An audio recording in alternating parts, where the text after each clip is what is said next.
Fundación Macondo. La conversación de la próxima hora va a versar sobre el tema Gabo y la política.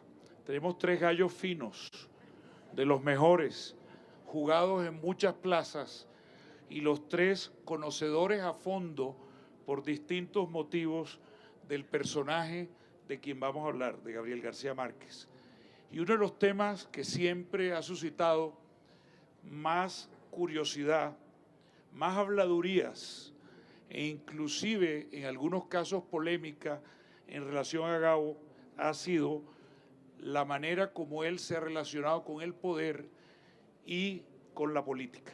Hay temas candentes como Cuba, Fidel, hay otros temas que tienen que ver con una supuesta fascinación de nuestro querido Gabito por los poderosos. De eso se ha dicho muchas veces. El propio Gerald alcanza a decirlo en su biografía. Y yo lo primero que quiero decir es que tengo la impresión de que vamos a tocar un tema que hay que reconocer que es dinámico a lo largo de las por lo menos 6 décadas de vida pública de Gabriel García Márquez. Y les voy a proponer algunos puntos de entrada para abordar ese tema. Me parece que lo más lógico es que el primero de ellos sea justamente el tema que constituye la esencia de la política, que es el poder. Pero empecemos hablando del poder en la obra literaria y luego miramos el poder en la vida de Gabo. El que lee a García Márquez se da cuenta, o podría pensar, reconociendo que el poder es uno de sus temas literarios fundamentales, que él no cree que el poder sea el camino de la felicidad. Gerald, ¿cuál es tú, después de haber escrutado la vida, pero también la obra de Gabo, tú crees que Gabo es una persona que realmente, al menos en la literatura, interesándolo el poder, consideró que el poder era el camino para su realización o la realización de una persona? Obviamente es uno de los temas más complejos. Yo siempre he pensado que se puede reducir los temas de García Márquez a 2 realmente muy importantes.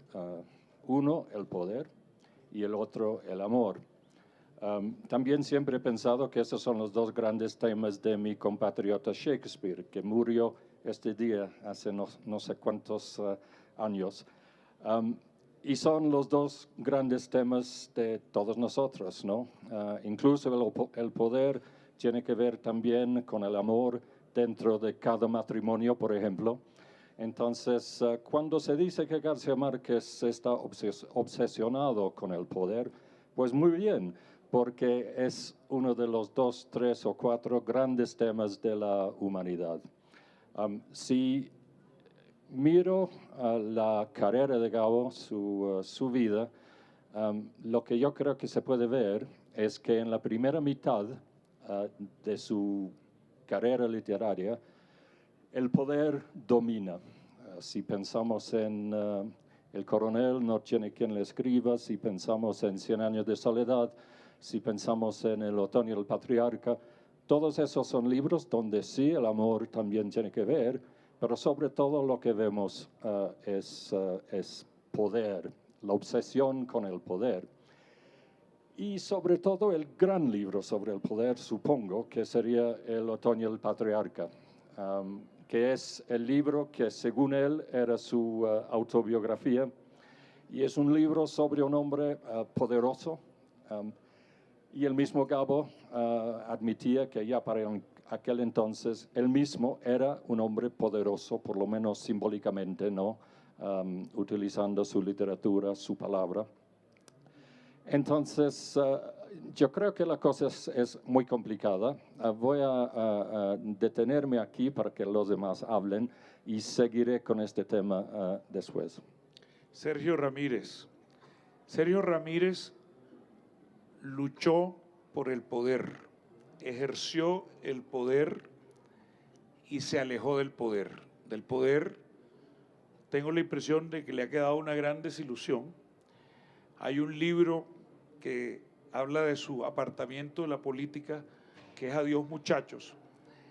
Tú que fuiste tan cercano a Gabo y fuiste su colega, y no solo fuiste colega en la literatura, sino también en esperanzas y en proyectos políticos, ¿cómo lees tú esa relación de Gabo con el poder en lo literario y en lo vital?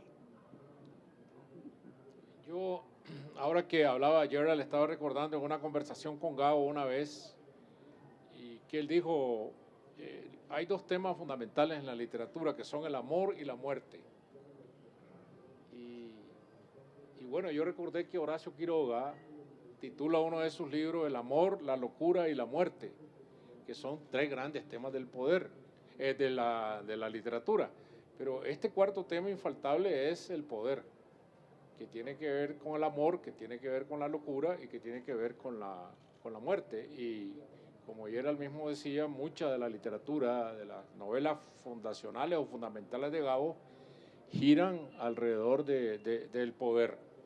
El poder es infaltable a la hora de ver el panorama literario de Gabo, pero él mismo se volvió un hombre de poder. Y yo creo que no hay otro fenómeno de otro escritor en la vida contemporánea que yo conozca que no es que se haya relacionado con el poder, nada más, como Stendhal, que era napoleónico, era muy partidario de Napoleón, peleó en la guerra napoleónica, pero no tenía poder a través de la literatura. Gabo es el único caso que yo conozco de alguien que a través de la literatura llegó a tener poder.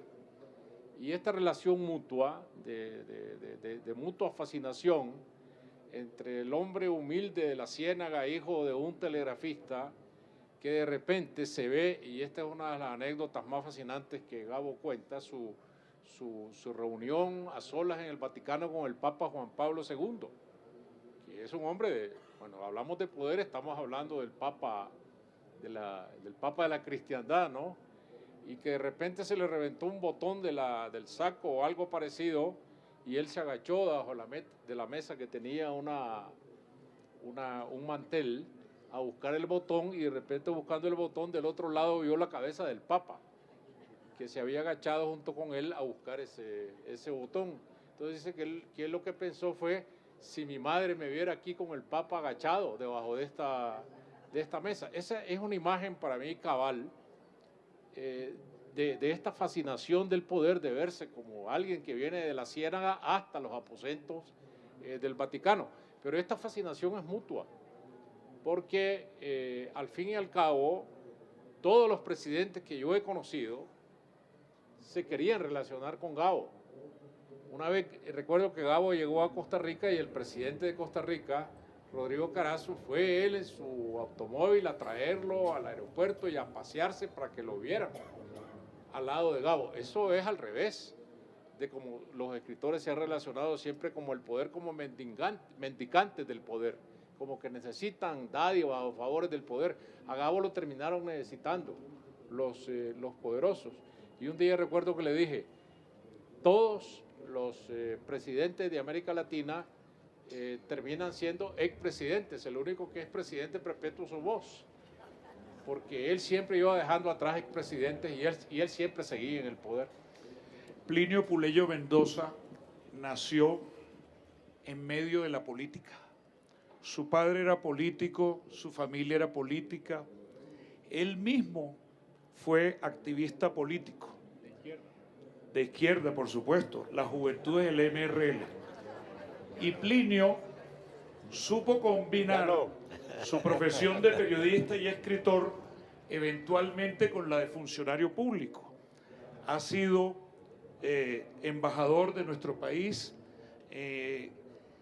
Su amigo Gabriel García Márquez, a quien él conoció en Bogotá cuando estudiaba en la Universidad Nacional, pero de quien se hizo realmente amigo en París y que luego se volvió su compadre y su colega, nunca en la vida aceptó ningún cargo público y nunca en la vida que se sepa hizo activismo con la afiliación a un partido.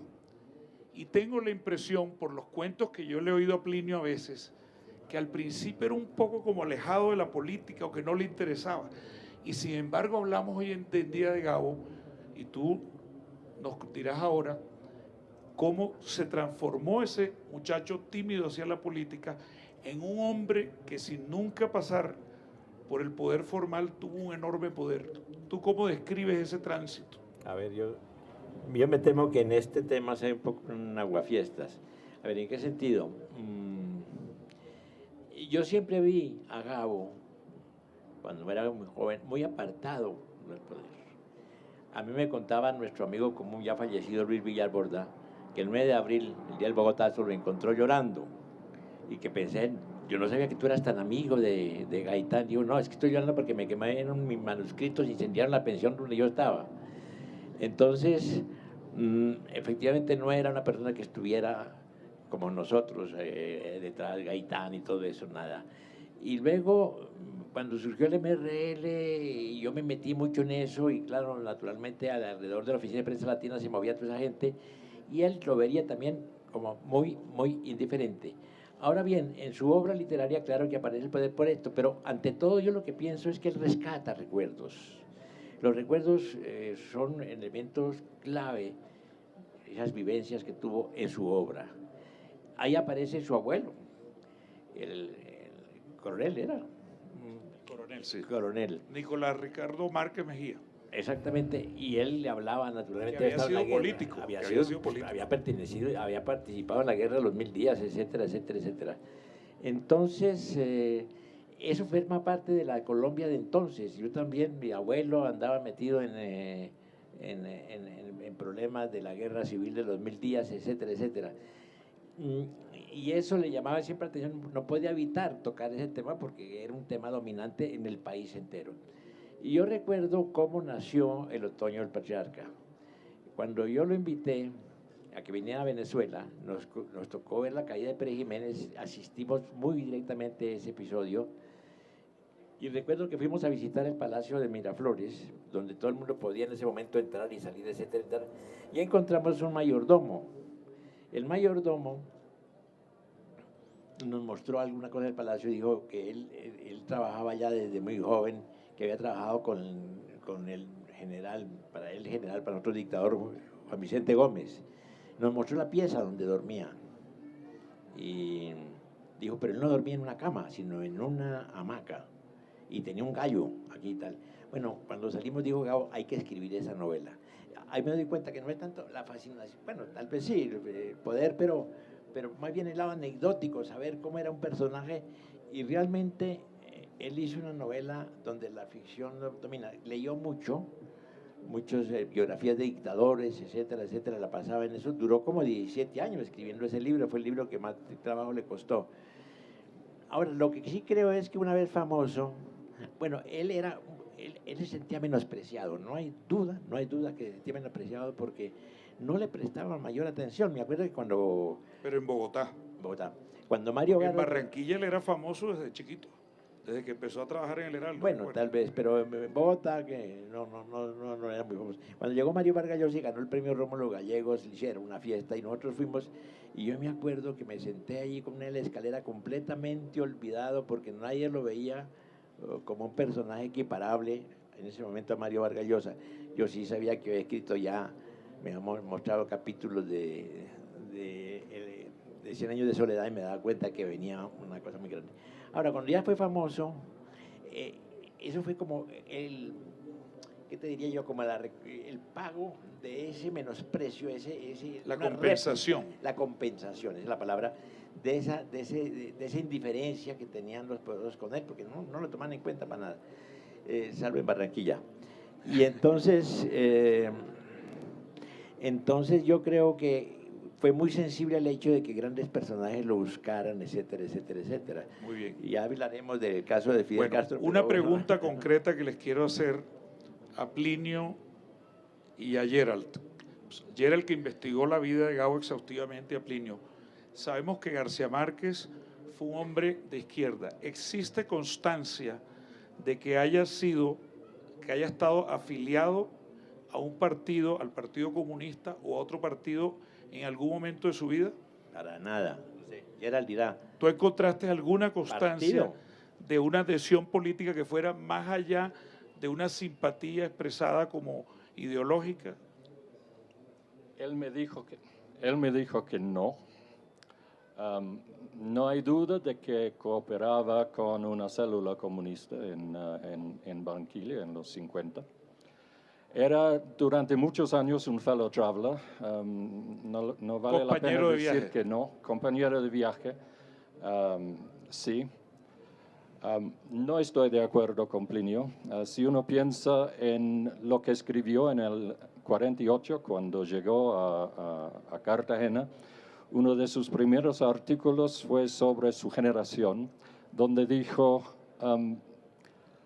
nosotros, no dijo después del Bogotazo, no dijo después de todo lo que está pasando ahora, pero estaba dentro de su artículo aludido, dijo, nosotros no podemos ser, nuestra generación, no podemos ser gente de buena voluntad. Y lo que eso quería decir, pienso yo, es que era tan difícil vivir en Colombia si uno era de su generación. Era tan difícil saber lo que iba a pasar después del Bogotazo y dentro de la violencia, que no era posible que la joven generación fuera exactamente seguidores de la democracia, digamos, tradicional de Colombia. Y lo que yo veo en García Márquez, siguiendo sus artículos, sin mencionar haber hablado con él, es un interés permanente. Si vemos las primeras novelas, son de alguna manera sobre política, no solamente sobre su propia soledad. Todos ellos son políticos desde el comienzo. Yo quiero plantearles lo siguiente. García Márquez fue un hombre profundamente crítico y esa capacidad y esa actitud crítica de él se reflejó en muchas de sus obras literarias. 100 años de soledad es una verdadera crítica histórica. Un hombre que es ajeno a la política no es tan crítico como García Márquez. ¿Y García Márquez fue crítico desde el principio hasta el final de su vida o no? ¿Eso Sí. es otra forma de hacer política? Es una historia que yo creo que es fascinante y ejemplar. Una de las cosas que más me impresionan de Gabo fue que él aprendió de cada cosa que le pasó en toda la vida. Por eso mucha gente dice que él imitaba, que copiaba, que realmente en Barranquilla copiaba a otros escritores, etc. No, García Márquez en cada momento de su vida aprendía lo que había que aprender. Él nació a la política exactamente dentro de la Guerra Fría, cuando todo se estaba construyendo después de la Segunda Guerra Mundial. Y si lo vemos después, a través de toda su vida, ese interés político existe, continúa. Lo que yo veo en él es un cambio permanente. En la primera mitad de su vida, él quería la revolución, apoyaba la revolución cubana, habría querido una revolución colombiana también, cosa que no ha pasado todavía, pero quién sabe algún día.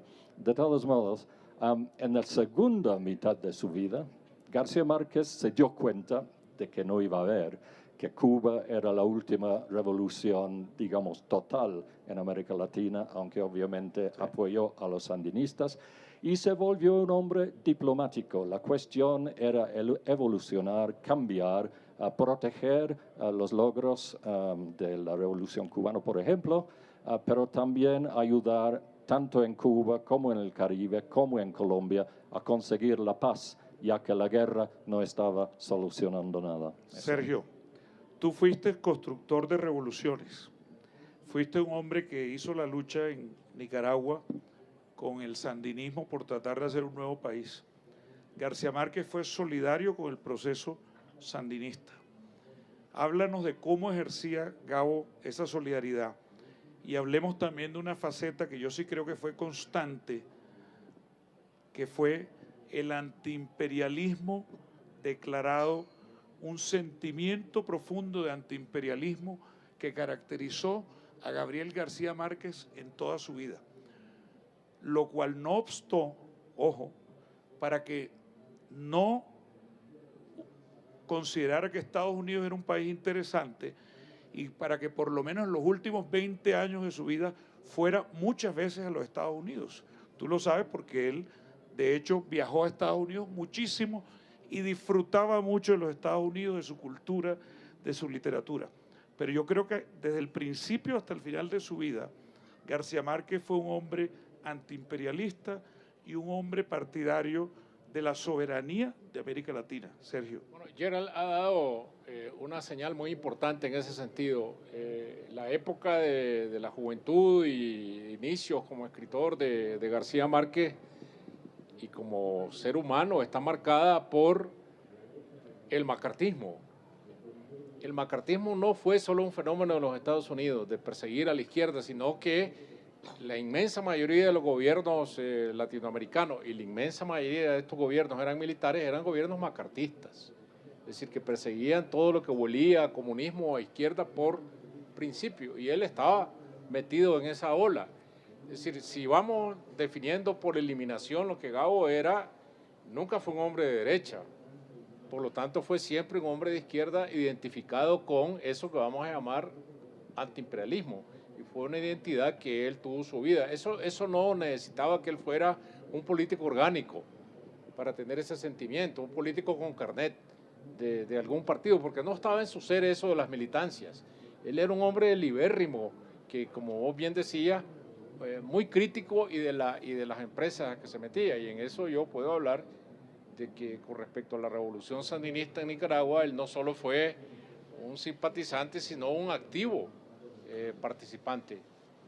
Cuando yo vine a Colombia en 1977 a pedirle que íbamos a tomar el poder de inmediato, era una fantasía, faltaban 2 años, y que nos apoyara en ir a hablar con Carlos Andrés Pérez para que reconociera el nuevo gobierno que iba a surgir del derrocamiento de Somoza. Él lo hizo sin ninguna vacilación, no hubo que convencerlo porque eso estaba en sus convicciones y en sus sentimientos. Y antes de que él se relacione con otros gobiernos civiles, digamos, su primera relación es con el general Torrijos de Panamá, que esa es una historia todavía no contada.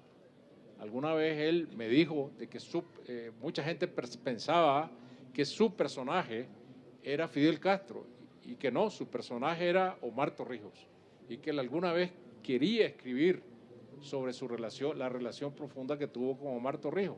Y en muchos sentidos su conexión con Nicaragua se afianzó por la conexión que Torrijos tenía con Nicaragua antes de que esta relación pasara por Cuba. Sí. De todas maneras, en la formación de García Márquez como hombre de izquierda, no cabe duda que fueron fundamentales también,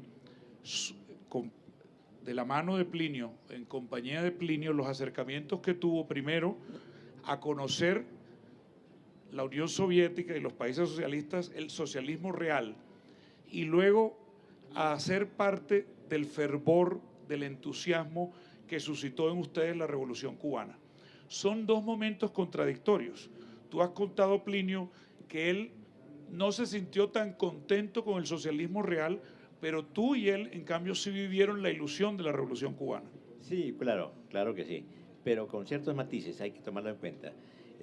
Yo recuerdo que estando en París, bueno, en ese momento estaba el continente lleno de dictadores, por todas partes. Dictadores, estaba Rojas Pinilla, estaba Pérez Jiménez, estaba Odría, estaba Somoza, estaba Trujillo, estaba Batista. Bueno, entonces, el sueño de él era el mismo nuestro. Esto no es ajeno a los sueños que todos teníamos, que eran sueños, si quieres, los puedes ubicar en la izquierda, porque pensamos en el socialismo como una alternativa distinta, porque ese mundo, además, nunca olvidamos que esos dictadores estaban sostenidos por el Departamento de Estado, por Foster Dulles.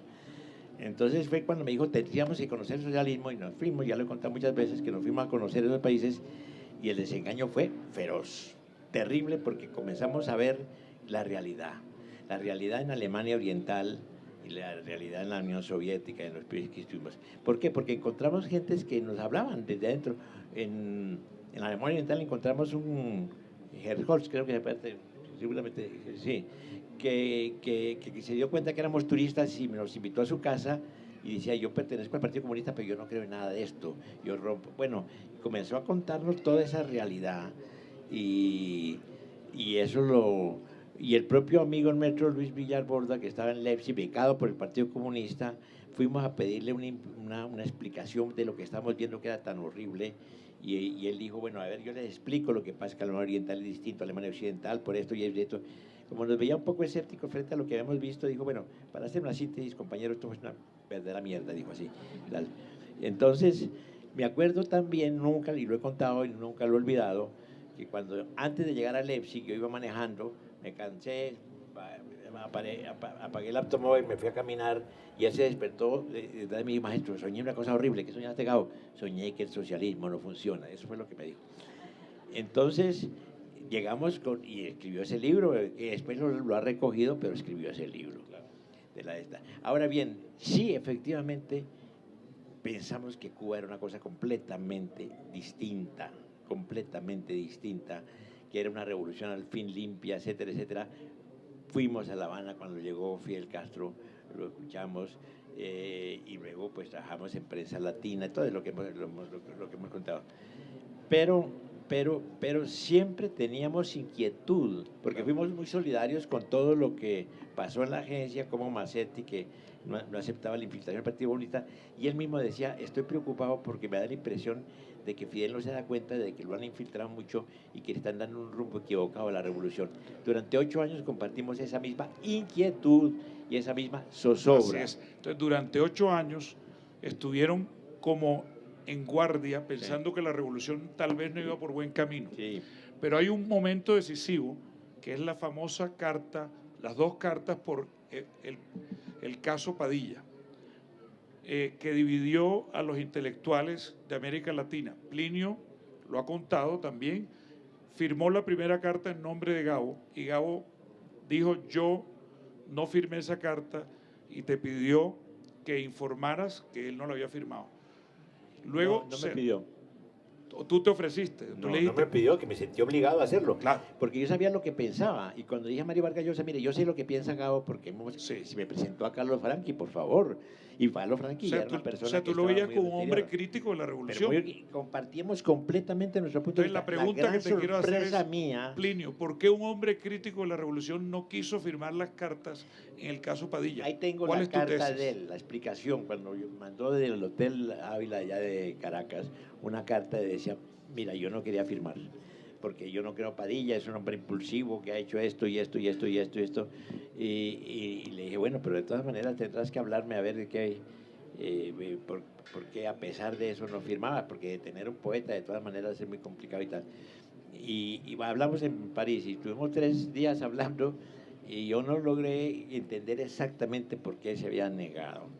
Exactamente, pero recuerdo una cosa que es muy importante para saber por qué dio ese viraje.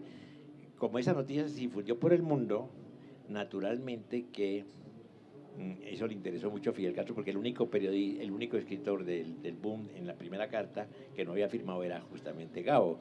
Y entonces ya se acercó a él, no sé cómo fue el viaje, tal vez Gerald sí debe saber cómo fue que llegó a La Habana por primera vez. Bueno, por primera vez no, porque había ido conmigo por primera vez. En ese momento y Fidel lo buscó y ya se convirtió en ahí amigo. comenzó, él cambió la relación con Fidel, empezó a ir a Cuba hasta que Fidel lo recibe, y de ahí nació una amistad profunda. Fíjate una cosa, esa amistad que comienza realmente en los años 70, por allá el 75, me recuerda también el caso del presidente Torrijos, y ahí es donde les voy a plantear que pasemos a otro tema, porque todos sabemos, claro, Gabo se volvió muy amigo de Fidel, pero tú recordaste a Torrijos, y tú sabes muy bien que cuando Gabo llegó a Panamá, no llegó buscando a Torrijos.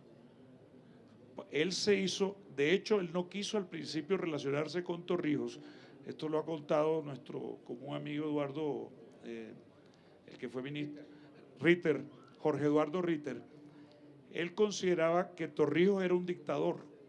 Él estaba preocupado en ese momento por las causas humanitarias y por empezar a hacer una gestión que hacía de ayudar a presos políticos. Y quiso ir a ver cómo hacía para ayudar a los presos políticos en Panamá. Todos sabemos también que parte del capital político de esa relación de Gabo con Fidel se usó para ayudar a la salida de cubanos de Cuba y de presos de la cárcel. ¿Por qué no hablamos de esa faceta de García Márquez comprometido con causas humanitarias y con la Espérate, suerte no, de los eso es presos. importante. No, yo tengo una interpretación de que, de todas maneras, él no estaba, nunca estuve de acuerdo con el sistema comunista ortodoxo. No lo vi porque habíamos visto todo eso. Entonces él tenía cierta distancia frente a eso. Él no compartía. Es muy amigo de Fidel, pero no era que siguiera. Eso de las cartas, eso de la liberación de la gente fue idea mía, porque me acuerdo que Carlos Alberto Montaner me llegó con la idea de que había que firmar una cosa de protesta por Padilla y tal, y yo le dije, bueno, yo la firmo, claro que sí, pero déjame ver a qué hacemos, porque ya, y llamé a Gao y dije, oye, ¿por qué no ayudas?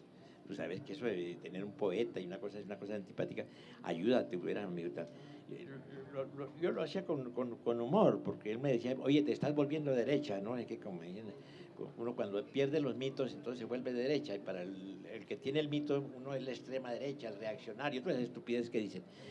Entonces Gabo se Fueron ocupó. muchos casos. Muchos, fuentes, muchos casos se ocupó, bueno, pero de todo, es decir, yo recuerdo hasta los casos más insignificantes. Recuerdo que había un amigo mío cubano que estaba trabajando al frente de la agencia EFE cuando yo era embajador del Perú, y él me dijo, tú que eres amigo de Gabo, por favor, Miguel Rivero se llamaba, hazme un favor. Yo esperaba que viniera mi mamá, la traigo cada año la traigo aquí para verla, tiene 80 años y tal, y ahora no la dejaron salir, de modo que no la vuelvo a ver, pero tú que eres amigo de Gabo, tú no sé qué. Y efectivamente llamé a Gabo, me pidió la dirección, me dio el teléfono, me dio otras cosas, y al 8 días estaba la señora ya en Portugal. De modo que, y ese señor era pariente de Raúl Rivero, que es un escritor y periodista muy conocido, y entonces la familia de Raúl Rivero me escribió para que volviera otra vez, comencé a molestar a Gabo, hola Gabo, ayuda a sacar a este tipo, ayuda, y finalmente un día me dijo, ya está arreglado el problema porque tenemos un gran aliado, que es el rey de España, nada menos. Y salió Raúl Rivero, que llegó a España, y en el país recuerdo que hizo una entrevista y nos agradeció a los dos, a Gabo y a mí, y siempre tiene una gran simpatía por Gabo. ¿Tú qué tanto investigaste esa faceta de Gabo en lo que es el compromiso de él, digamos, con los temas humanitarios, con las gestiones, con el papel de mediador, con facilitar salidas de presos y con facilitar también acercamientos en procesos de paz? Quiero volver brevemente, muy brevemente. Cuando yo dije la palabra comunismo, yo sentí una especie de oleaje que pasaba por este auditorio. Quisiera decir una cosa. Gabo era el hombre menos dogmático de este planeta. Eso es absolutamente fundamental. Liberal, en el fondo. No sé si fue liberal. Fue liberal en cuanto a las ideas, en cuanto a las discusiones. Gabo era amigo de Fidel Castro al mismo tiempo que fue amigo de Álvaro Mutis durante toda su vida. Yo nunca había conocido a ningún hombre que tuviera amigos de tantas ideologías diferentes como Gabo. Gabo era un hombre que sabía perdonar también si sus amigos lo traicionaron. Gabo en ese sentido era un cristiano, solo que en mi concepto, un cristiano sin Dios, ¿no? Una especie de socialista humanitario.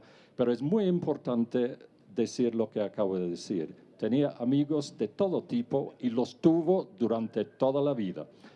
Plinio, por ejemplo, en algún momento cambió un poco su... Cambié bastante. Su ideología. Eufemismo inglés. Y Gabo seguía totalmente fiel a Plinio toda la vida, como Plinio creo que es fidel a Gabo. Entonces, el humanitarismo de Gabo es muy importante, obviamente, pero... La lealtad, la amistad también. Sí, también. Por encima de las diferencias ideológicas. Sí, pero Gabo seguía convencido de la revolución cubana durante los 80. Gabo estaba muy entusiasta de la gesta cubana en África. Es muy importante recordar eso. Pero después, al mismo tiempo, Gabo, siendo Gabo, le molestaba a Fidel todo el tiempo para ser primero más inteligente y después más humanitario, ¿no? Dejando salir del país a muchas personas Y que tercero, querían para que salir le del ayudara país. a montar una gran escuela de cine en Cuba. Fue el tercer uso del capital político de Gabo, creo yo, con Fidel, fue, bueno, por lo menos convirtamos a Cuba en un lugar donde promovamos algo para América Latina de un nuevo cine. Sí, pero lo podría haber hecho en otro país, pero lo hizo en Cuba. No, eso no lo hay que olvidar. Y la escuela de cine cubana fue una cosa que quiso hacer Gabo. Ahora, después hace una fundación de periodismo y no lo hace en Cuba. Lo hace en Cartagena, Colombia, ¿no? Por razones bastante obvias, supongo. Eso me da pie para que toquemos un punto. Yo quiero preguntarle si ustedes estarían de acuerdo con la siguiente tesis. Si hay un campo, porque es que siempre hemos hablado de periodismo, todos sabemos que García Márquez era un escritor, un hombre que quería escribir, que se encuentra afortunadamente con el periodismo, que se enamora profundamente del periodismo y que luego lo declara el oficio más bello del mundo, porque además el periodismo le sirvió para recorrer el mundo, para conocer la vida. Pero yo quiero plantearle la siguiente tesis. La manera más prolongada, constante, profunda de ejercicio de la política de Gabriel García Márquez como ciudadano fue sus 50 años de vida periodística. Su primer artículo es sobre el toque de queda, de manera poética, pero está hablando del toque de queda en un país que estaba en ese momento sometido a unas condiciones de estado de sitio y ominosas. Tiene muchos ejemplos de trabajos con carga política importante de denuncia, de sus reportajes en El Espectador. Luego tiene una fase profundamente política, que es la que él llamó de periodismo militante en alternativa. Y sigue hablando de política de una u otra manera en sus columnas, sigue haciendo hasta cierto punto política, hasta en cambio. Uno de sus últimos grandes perfiles es el que hace de Chávez, el enigma de los dos Chávez, y es un artículo de análisis político. ¿Estarían ustedes de acuerdo que si en algo García Márquez fue político toda la vida es el periodismo? Sergio, ¿tú qué piensas? Yo creo que a sí. ti que te hizo unas entrevistas. Sí, pero yo creo que sí, pero antes quisiera finiquitar un poco el tema anterior, porque estamos hablando de Gabo como intermediario para sacar presos de Cuba, que no fueron pocos. Presos cubanos que no estaban de acuerdo con su propia ideología o su manera de pensar. Eso obviamente es una labor humanista. Pero no hay que olvidar que también Gabo, usando ese poder que tenía como escritor, y yo vuelvo a insistir en que nadie ha tenido tanto poder gracias a ser escritor, porque su poder no venía de ninguna otra lado, no solo de su prestigio de ser escritor, también logró sacar presos de la dictadura argentina. Claro.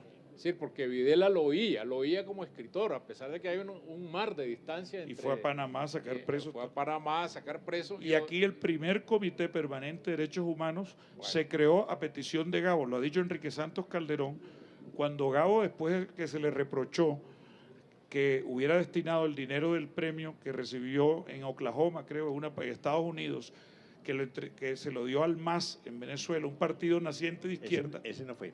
Ahí te equivocas. ¿Y cuál? No, Rómulo Gallegos, perdón. Rómulo Gallegos. No, él cogió fue el premio de los Estados Unidos para Colombia. Pero espérate un momentico, porque ya que tú tocas el tema, déjame explicarte cómo fue eso, porque yo lo conozco perfectamente. Sí. Gabo no quería aceptar el premio porque le tenía que dárselo a Carlos Andrés Pérez, que tenía discrepancias con la Revolución Cubana. Y me lo dijo, yo no voy a aceptar ese premio.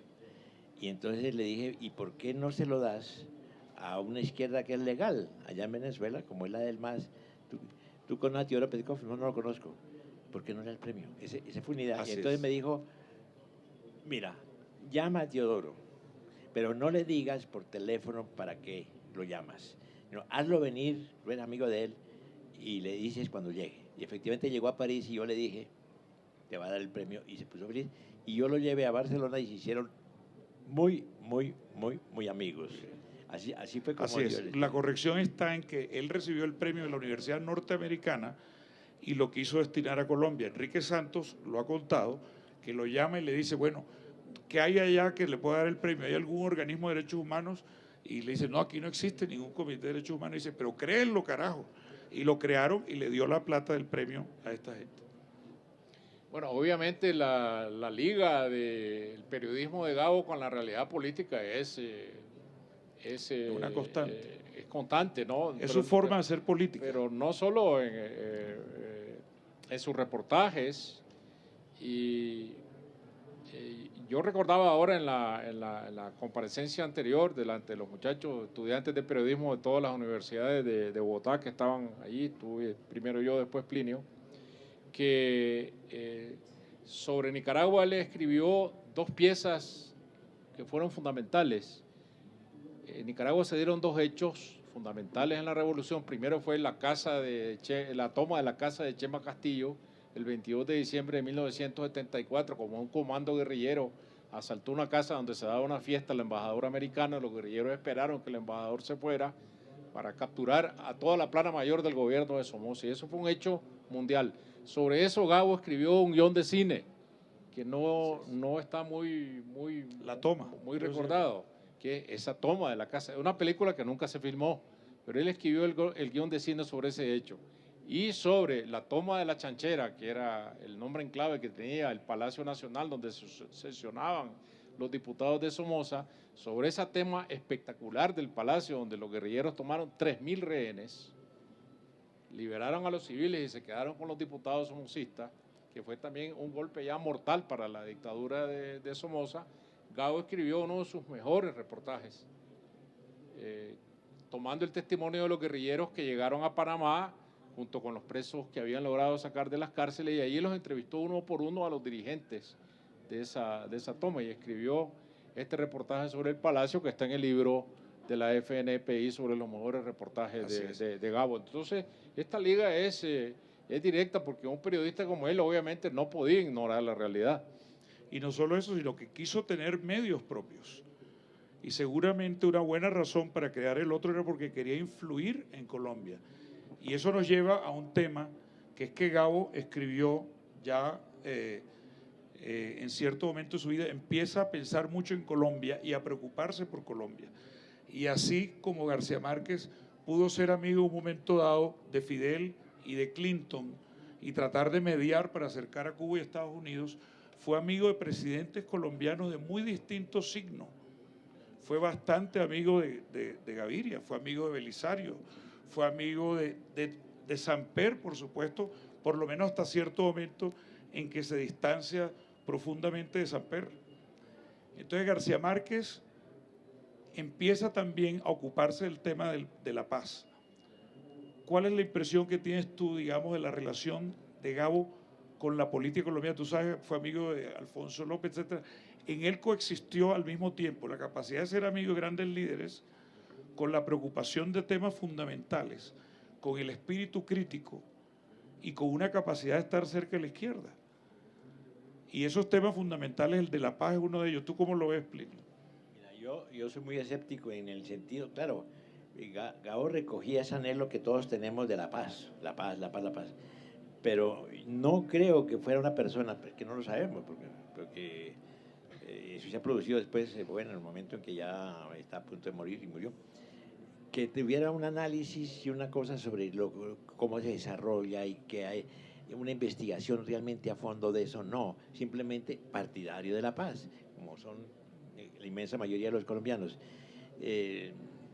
Asume ese papel. Pero él hace un análisis, por lo menos del aspecto del narcotráfico, muy a fondo en Noticia de un secuestro. Noticia de un secuestro es un análisis de un corte de la historia de Colombia y retrata un país en conflicto. Bueno, el retrato del país lo supo hacer siempre y le inquietó siempre. Lo que no creo es que fuera un analista político agudo, como puede ser, por ejemplo, inclusive Mario Vargas Llosa coge un tema y lo analiza. No hay análisis, hay recreación a veces literaria, porque el escritor a veces prevalece sobre el periodista. ¿Tú Y qué lo sé, piensas, en Venezuela, Gerald? por ejemplo, que vivimos todo el proceso de la llegada de la democracia y tal, de pronto se escribía unos textos preciosos que me encantaban, Caracas sin agua, pero ya era una fabulación, es decir, porque había un problema ahí de restricción del agua, ¿no? Muy Gerald. Lo siento mucho, estamos en una gallera, entonces una pequeña... Eso. Polémica, que haya polémica. No voy a mamar gallo, voy a pelear un poco. García Márquez no será recordado por su periodismo, será recordado por Cien años de soledad. Si Cervantes hubiera sido periodista, todavía estaríamos leyendo El Quijote. Ahora, toda su vida en periodismo estoy de acuerdo. El periodismo es político y por eso García Márquez lo hacía siempre y lo hacía poéticamente, como tú dices.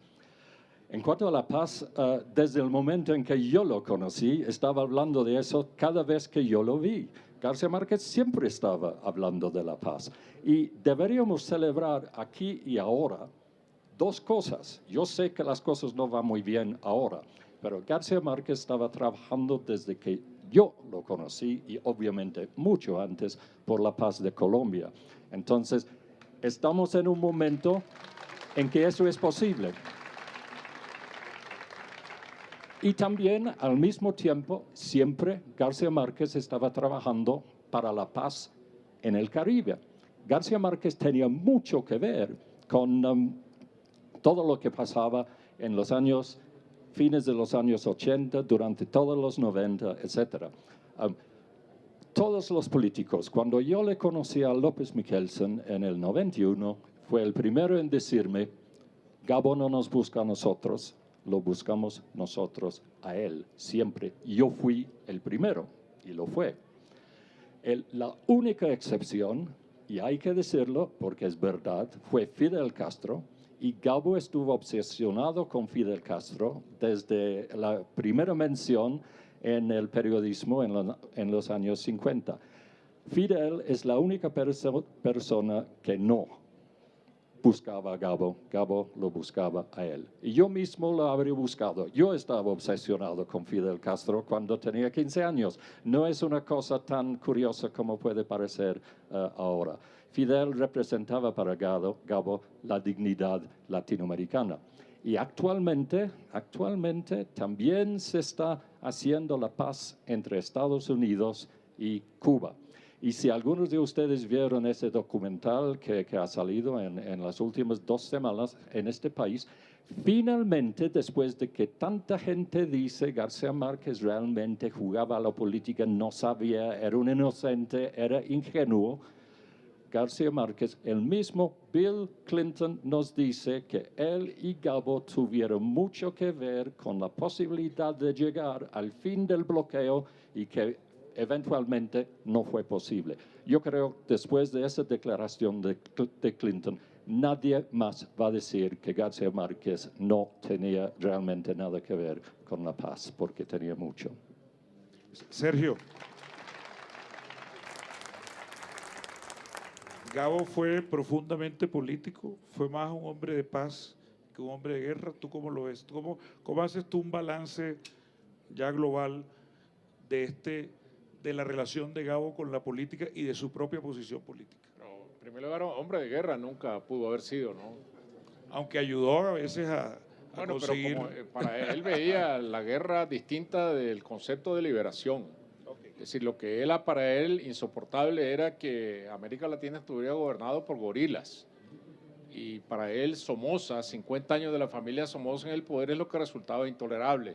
Y nosotros en ese tiempo lo que representábamos era la dignidad, unos jóvenes que querían deshacerse de la dictadura de Somoza y por lo tanto él a estos jóvenes soñadores le dio todo el respaldo que él pudo. Desde esta misma perspectiva que él tenía de la liberación de América Latina frente a las dictaduras y las dictaduras a su vez apoyadas por el gobierno de Estados Unidos y que esto duró hasta muchos años después. Esta es la esencia de su participación ¿Tú crees que él mantuvo su independencia y su integridad como hombre político? ¿Fue una persona realmente independiente? Yo creo que no era para mí la pregunta, ¿no? Para cualquiera. Bueno, yo creo que para él era más poderosa la figura de Fidel Castro que la figura del sistema cubano. Es decir, pesaba más en él lo que era esa idea de Fidel indudablemente, Castro pero al mismo el tiempo, sistema cubano. Y quizás por esa razón, yo una vez estuve en una especie de tertulia de Gabo con todos los grandes de la nomenclatura cubana, con excepción de Fidel. todos los demás, casi todos estaban, Piñero y muchos otros, ¿no?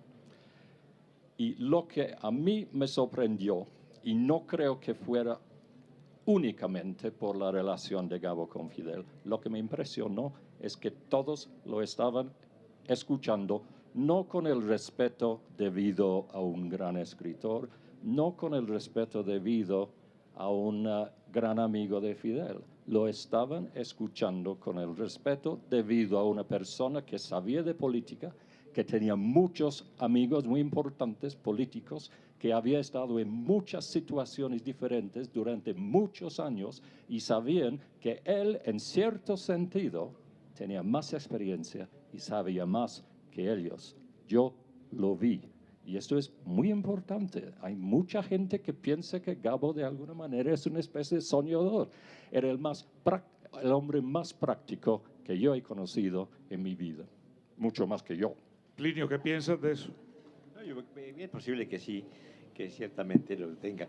A mí me tocó compartir con él toda la llegada de la democracia a Venezuela y realmente nunca fue indiferente. Estábamos permanentemente con todos los líderes. Inclusive trabajamos con Herrera Campins, que nos lo impusieron en la revista porque era venezolano y no querían que los colombianos escribieran sobre la política venezolana, y lo conoció perfectamente, es decir, y apoyó a todos ellos, si fueron el COPEI de Acción Democrática, porque de todas maneras era la réplica democrática a unas dictaduras y una tradición peligrosa en Venezuela.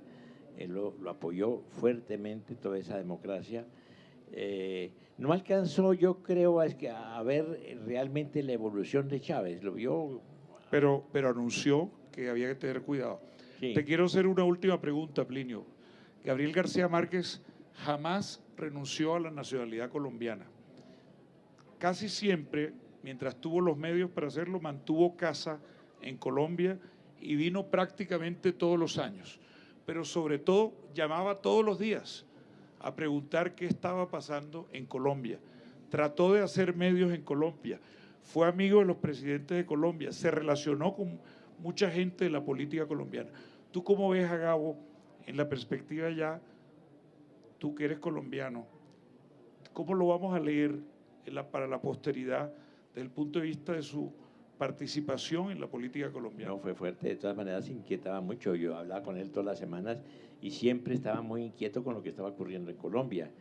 Siempre, siempre, siempre. Es decir, que fuera ajeno a eso, jamás, jamás. Él se interesó mucho y pedía opiniones y oía muchas fuentes, ¿no? Oía mucho, sí, hablaba con mucha gente. No, realmente él estaba muy interesado en el país. Él nunca fue indiferente a la vida y al destino de Colombia, jamás. Muy bien, yo creo que ese es el balance final. Un hombre profundamente interesado en la política, un ciudadano que siempre pensó en su país especialmente, pero además amó mucho otros países. Fue muy activo con Cuba, por supuesto, fue muy activo con Nicaragua, con Panamá, con Chile. No olvidemos su posición erguida de defensa de la democracia en Chile.